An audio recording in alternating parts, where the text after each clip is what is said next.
안녕하세요. 6월 28일 98회 테셋 시험이 내일 모레죠. 자, 그래서 이제 테셋 홈페이지에 가시면 18개 시사용어 요거 반드시 나옵니다. 요 중에 10개가 시험에 반드시 나오는데 테셋 홈페이지에서 다운받으셔도 되고 저희 카페에서도 다운받으시면 되니까 그래서 일단 요 18개 정의 다운받으시고 그 다음에 제 동영상을 보세요. 자, 첫 번째 히토류입니다. 히토류는 되게 유명해졌죠. 이번에 그 미중 그 관세 전쟁 막 이런 것 때문에 유명해졌는데 지각에서 매우 드물게 존재하는 화학적 성질이 비슷한 17개의 원소를 묶어서 부르는 통칭인데 이게 전자제품을 만드는 거의 모든 곳에 다 들어갑니다. 그래가지고 스마트폰, 전기차, 풍력, 터빈, 구사 장비 등 다양한 첨단 기술 제품에 필수적으로 사용이 돼요.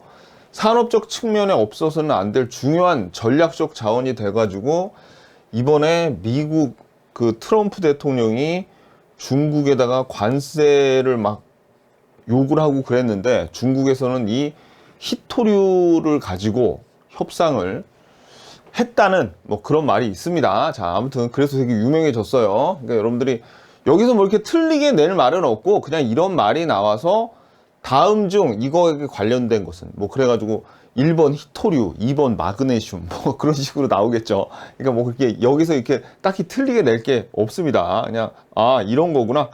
5만 가지에 다 들어가는 거 이런 전자제품 5만 가지에 다 들어가는구나. 오케이 이렇게 아시면 됩니다.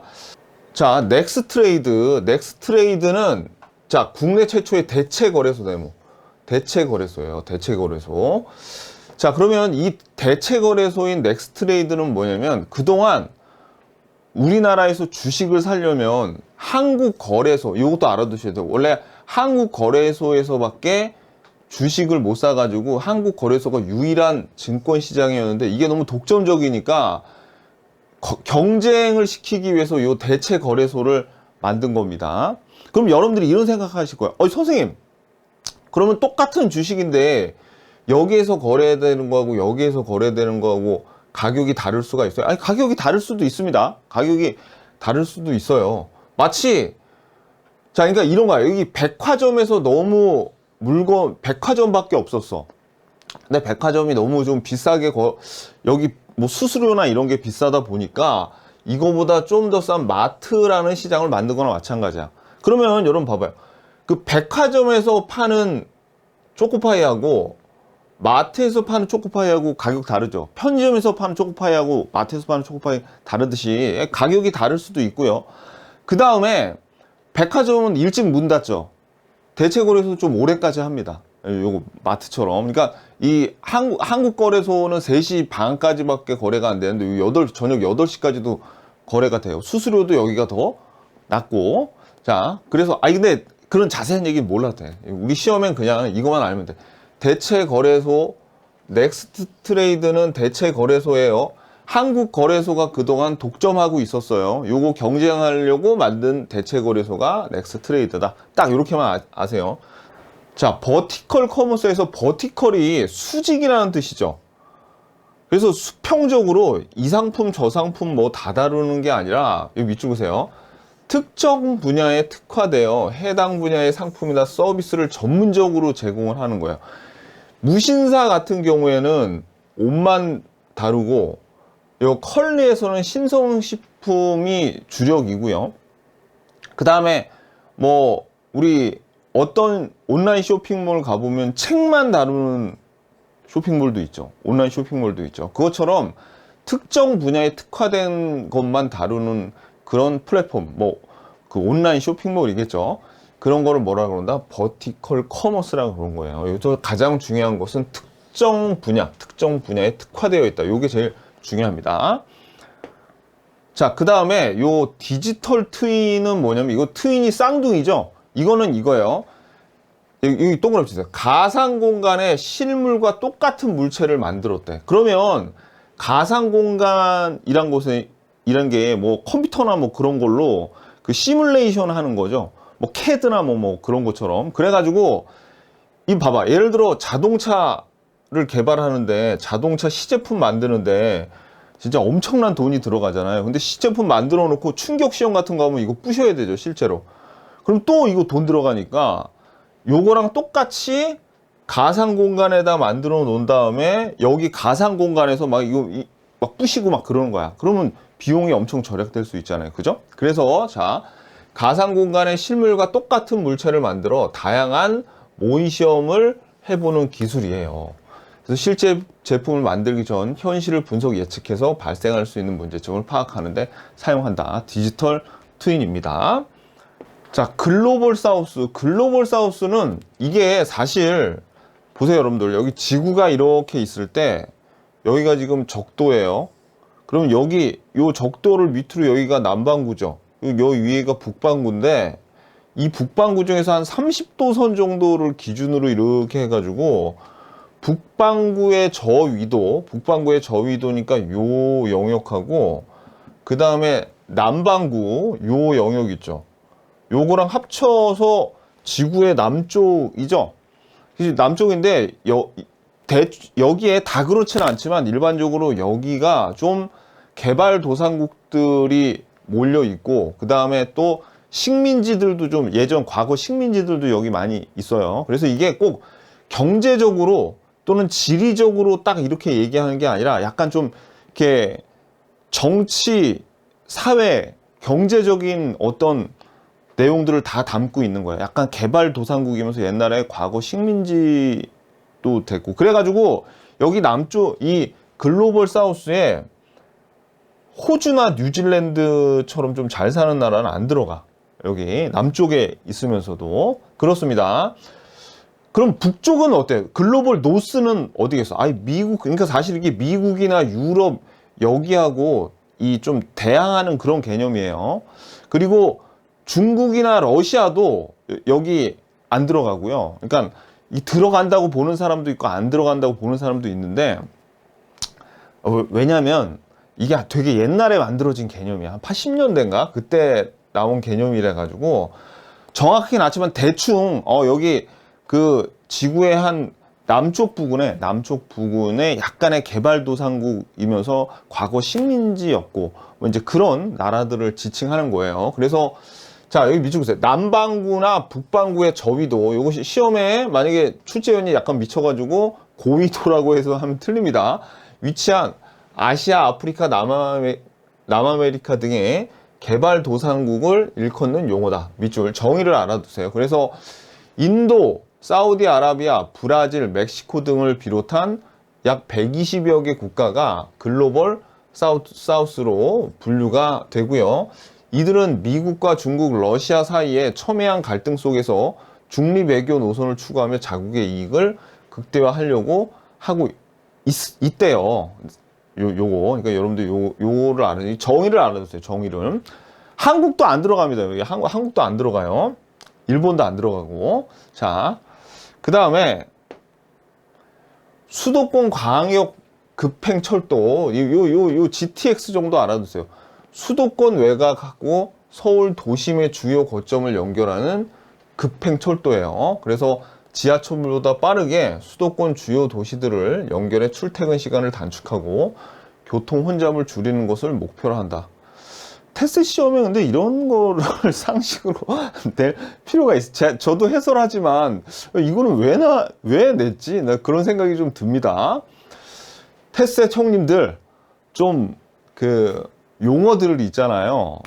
좀 잘 골라주세요. 제가 보기에 이거하고 테스트 시험은 별로 상관이 없는 것 같은데. 자, 아무튼.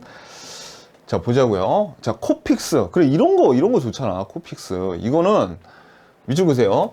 은행 대출 금리의 기준이 되는 자금 조달 비용 지수예요. 그러니까 이게 뭐냐면, 돈 빌릴 때 대출 금리의 기준이 되는 금리입니다. 그래가지고, 예를 들어서, 코픽스, 원래는 이거 CD 금리를 썼었어요. 예전에는 CD 금리를 썼었는데, 이제 요 코픽스 금리가 뭐냐면, CD 금리를 포함해서 이런 정기, 예금, 적금, 상호부금, 무슨 뭐 이런 거 있어. 이런 거 외울 필요 없습니다. 이런 8개 정도의 굉장히 중요한 그 금융 상품의 평균 비용을 가중 평균해서, 그러니까 어떻게 잘 섞어서 구했대. 얘네들을 공평하게 잘 섞어가지고 만들어진 금리가 코픽스 금리예요. 그래가지고 자, 이 코픽스 금리는 그럼 어떤 식으로 대출할 때 빌려주냐면 예를 들어 코픽스 금리가 3%래. A라는 사람하고 B라는 사람이 돈 빌리러 오는데 이 사람이 신용 등급이 좋고 이 사람이 신용 등급이 별로 안 좋죠. 그럼 얘한테는 가상금리로 한 1% 더 붙여서 돈 빌려주고 얘는 신용이 안 좋으니까 2% 더 가상금리 붙여가지고 돈 빌려줍니다. 요거 뭐 이런 식으로 돈 빌려준다고요. 그래서 중요한 거는 요거 은행 대출 금리의 기준이 되는 자금 조달 비용 지수고, 그래서 이거들 어떻게 이런 금융 상품들의 8개 수신 상품 금융 상품들의 평균 비용을 가중 평균해서 산출한 것이 코픽스 금리구나 라고 알아두시면 되고요.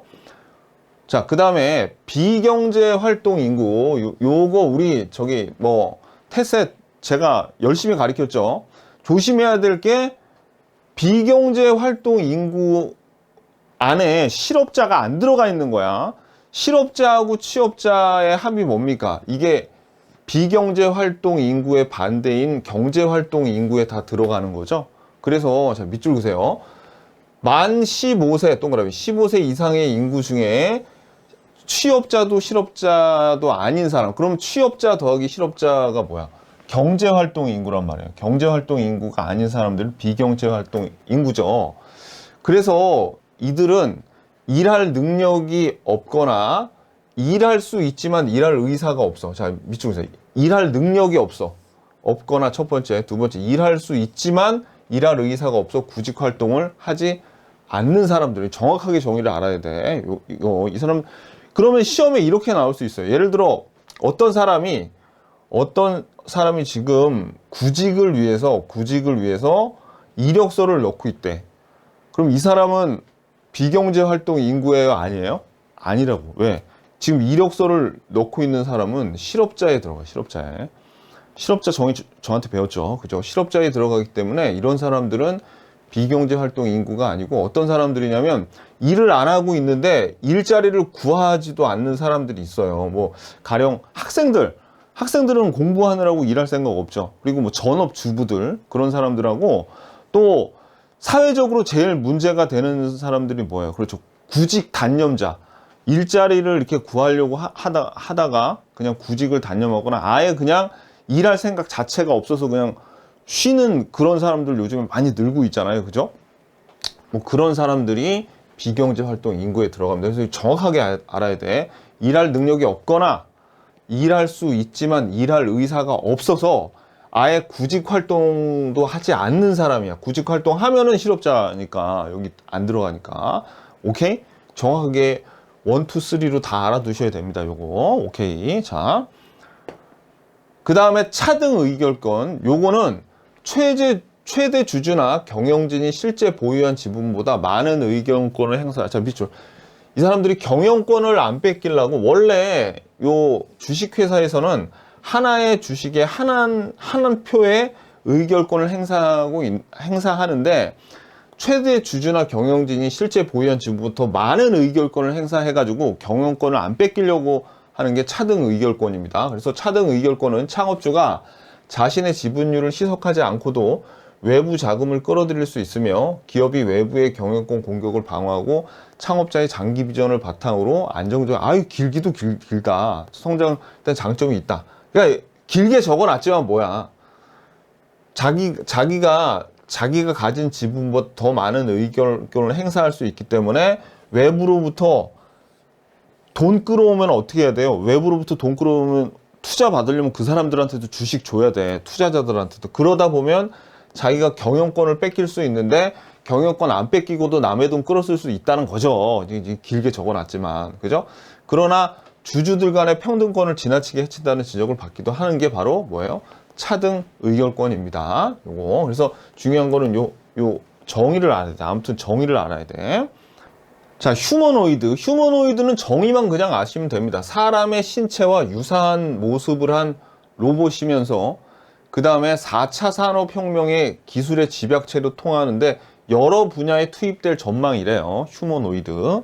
자, 그 다음에 디드로 효과는 뭐냐면 이 디드로가 예전 프랑스 철학자인데, 이 사람이 친구한테 빨간 굉장히 비싼 가운, 비단으로 된 비싼 가운을 선물을 받아가지고 이거를 자기 그 방에 옷걸이에 걸어놨더니 옷걸이가 너무 이 가운하고 안 어울리는 거예요. 이 좋은 가운하고 이 좀 낡은 옷걸이가 안 어울려가지고 옷걸이를 바꿨대. 근데 이 옷걸이를 바꾸고 딱 이렇게 보니까 방 전체에 다른 가구들도 이 가운하고 너무 안 어울리는 것 같아서 다른 가구들도 바꿨대요. 그러면 요 새로운 물건을 하나 사다 보니까 실용적이지가 않죠. 실용적이지가 않고 요 가운에 맞춰 가지고 불필요한 소비를 하게 됐죠. 이런 거를 뭐라 그러냐면 디드로 효과라 그래요. 그래서 자, 밑줄 그세요. 하나의 새로운 물건을 소유하게 되면 그 물건과 조화를 이루기 위해 괄호치고 관련된 다른 물건들을 연이어 구매하는 소비 심리 현상을 뭐라 그런다? 디드로 효과라고 합니다. 저도 예를 들어서 넥타이를 하나 파란색을 사죠. 그러면 이 색깔과 맞는 셔츠를 사려고 합니다. 뭐 그런 거예요. 자, 그래서 이는 제품 간에 봐봐요. 기능적인 필요보다 실용성보다는 정서적 심리적 일관성, 그러니까 눈에 보기 좋게, 그죠? 일관성을 추구하는 욕구에서 비롯돼서 불필요한 소비로 이어질 수 있다는 게 이게 디드로 효과입니다. 그러면 이런 효과가 있다는 것뿐만 아니라 요거를 또 마케팅이나 이런 데서 이용을 합니다. 이런 거를. 자, 그래서 막 이렇게 짝지어서 끼워 팔기도 하고 막 그러잖아요. 그죠? 그게 일종의 디드로 효과예요. 같이 막 저기 뭐라 그러지? 묶음으로 판매하는 거, 그런 것들. 자, 그 다음에 S를 내죠. 또 쓸데없는 거 이렇게 합쳐서 만드는 이런 거 되게 많아요. 좀 그만 좀 만들었으면 좋겠는데, 운동을 뜻하는 애슬레틱하고 여가를 뜻하는 레저를 합쳐서 애슬레저라고 이름을 지어가지고, 자, 밑줄, 운동하기에 적합하면서도 일상복으로 입기 편안한 옷차림을 말한다. 그냥 운동복이라고 하면 되지, 그죠? 자, 아무튼 운동하기에 적합한 일상복으로도 입기 편안한 옷차림, 그냥 편한 운동복 그러면 안 될까? 꼭 애슬레저라고 했어야 돼. 자, 아무튼 알아두시고요. 자, 그 다음에 그린워싱, 요것도 이제 여러 번 나왔는데, 밑줄 보세요. 기업이 실제로는 환경에 악영향을 끼치는 활동을 하면서도 마치 친환경을 추구하는 것처럼 홍보하는 것을 의미한다. 여기서 이 워싱이란 거는, 그러니까 우리 주로 뭐 나쁜 말 쓸 때 돈 세탁 뭐 그렇게 할 때 좀 나쁘게 쓰이는 말 있죠. 그런 말, 위장하는 거 내지는 뭐 그런 것들. 그래서 이게 환경적인 것처럼 보이지만 사실은 오히려 환경을 더 해치는 이제 그런 효과를 가지고 있는 게 그린워싱입니다. 그래서 사회적 가치를 중시하는 ESG가 경영 화두로 떠오른 가운데 친환경 이미지로 전환을 노리는 일부 기업의 행태를 꼬집어서 비용. 그러니까 무슨 얘기냐면 점점 이 ESG 요게 되게 중요해요. 되게 요즘에 점점 중요해져. 왜냐면 요거를 이 가이드라인을 지켜야지 투자를 받거나 뭐 그럴 수가 있기 때문에 이 환경이 중요한데, 그렇기 때문에 이제 이 기업들이 겉으로는 되게 이 환경을 중요하게 여기는 것처럼 하지만 사실은 그걸 들여다보면 오히려 환경을 해치는 그런 경우도 많다라는 거죠. 그래서 기업이 실제로는 환경에 악영향을 끼치는 하면서도 마치 친환경을 추구하는 것처럼 홍보하는 것을 의미해요. 그러니까 이게 어떤 예가 있냐면 뭐 그 커피 회사, 그 유명한 커피 회사들이 그 빨대, 플라스틱 빨대 줄이려고 뚜껑, 플라스틱으로 된 뚜껑을 쓴다거나 아니면은 빨대 대신 무슨 뚜껑, 리드라 그러나 뭐 있어요. 그거 하고, 그 다음에 종이 빨대를 쓰고, 봉투도 비닐봉투 말고, 뭐 종이 봉투를 쓰고, 막 이제 그러잖아요. 근데 사실은, 오히려 종이 빨대를 쓰는 게 플라스틱 빨대를 쓰는 것보다 더 환경을 해칠 수가 있다는 거야. 왜냐면 이 종이 빨대 만들려면 나무 베어야 되죠. 이게 펄프잖아. 그죠? 펄프로 만들어야 되니까. 그리고 이 종이 빨대는 한 번 쓰면 재활용이 안 돼서 이것도 그냥 쓰레기가 돼버리는 거예요.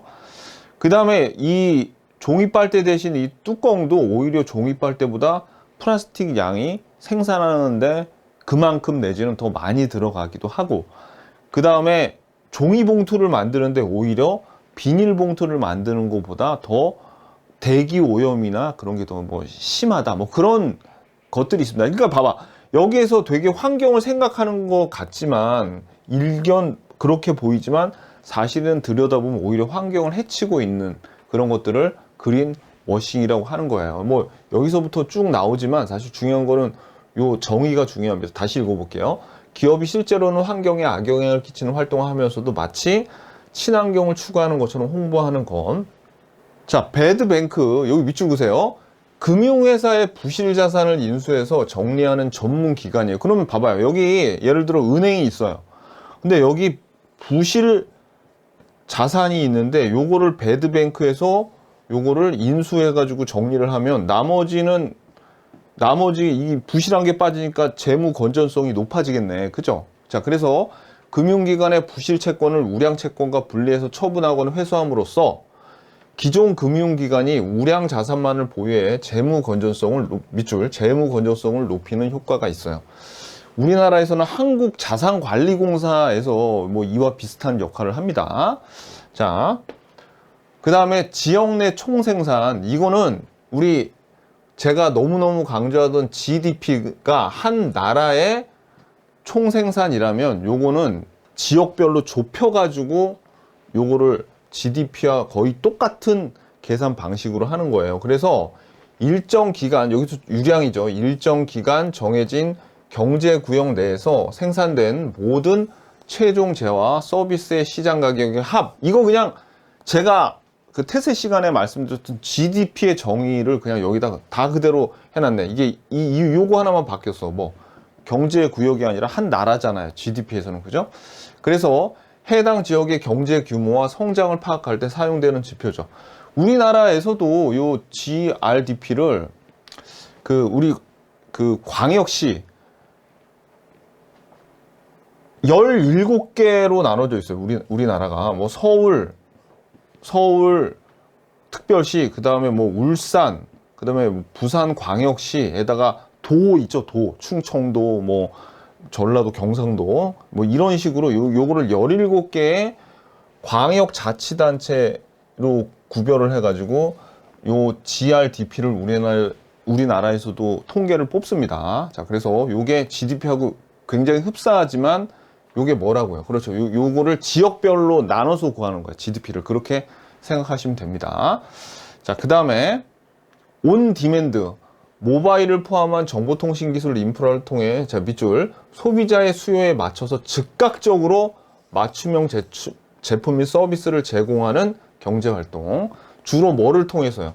그렇죠. 이런 모바일이나 컴퓨터로 바로 주문하면 바로 오는 거 있죠. 가장 대표적인 게 뭐예요? 배달 앱이죠. 배달 앱. 아니면 택시 같은 거 이제 요즘에 이렇게 앱으로 부르면 그냥 곧바로 오잖아요. 뭐 그런 게 대표적인 온 디맨드 서비스입니다. 요거. 자, 로보 어드바이저. 요것도 AI를 이용한 건데, 이 투자자가 투자 성향, 그 다음에 이제 시장 상황 등 같은 거를 입력을 하면 데이터들이 막 여기 쌓여 있겠죠. 기존에 이제 빅데이터들이 막 쌓여 있을 거란 말이에요. 그래가지고 요 투자자에게 남는 돈 있으면 여기 투자해. 뭐 이런 식으로 저 봐봐요. 투자자가 입력한 투자 성향, 시장 상황 등의 정보를 토대로 알고리즘을 활용해. 그래서 밑줄. 개인의 자산 운용을 자문하고 관리해주는 자동화된 서비스를 얘기하는 거예요. 그래서 이런 수많은 데이터를 분석하는 빅데이터 기술과 알고리즘에 기반을 두고 있는 게 로보 어드바이저입니다. 요거. 자, 그 다음에 고대역 폭 메모리. 요거는 약자까지 알고 계세요. 그래서 D램 여러 개를 수직으로 연결을 해가지고 기존 D램보다 데이터 처리 속도와 용량을 대폭 끌어올린 반도체 제품인데, 자, 이거 저도 뭐 이게 반도체 기술에 대해서는 잘 모르지만 수직으로 연결하면 뭔가 더 좋은가 보죠. 그죠? 자, 그래서 D램을 여러 개 적층하면 기반 면적당 훨씬 높은 용량을 확보할 수 있어 대용량의 데이터 처리가 가능하대요.